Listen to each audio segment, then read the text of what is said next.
একদিন রফিক নামের এক লোক ট্রেনে করে গ্রামের বাড়ি যাচ্ছিল। ট্রেনটা চলছিল সবুজ মাঠ আর নদীর পাশ দিয়ে। রফিক খুব খিদে পেয়েছিল, তাই সে ব্যাগ থেকে একটা লাল টুকটুকে আপেল বের করে খেতে শুরু করল।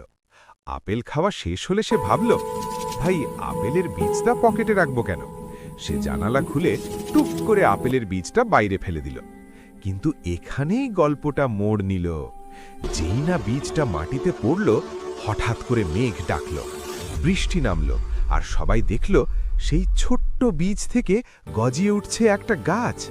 দেখতে দেখতে গাছটা বড় হতে লাগলো, আর ট্রেন চলতেই থাকলো সামনে।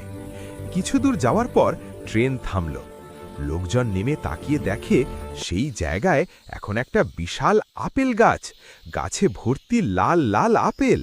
গ্রামের মানুষ অবাক, সবাই বলাবলি করতে লাগলো, এই গাছটা আশীর্বাদের গাছ। রফিক লজ্জা পেয়ে মনে মনে বলল, আমি তো শুধু আপেল খেয়েছিলাম। ছোট একটা কাজও কখনো কখনো বড় আশ্চর্য সৃষ্টি করতে পারে।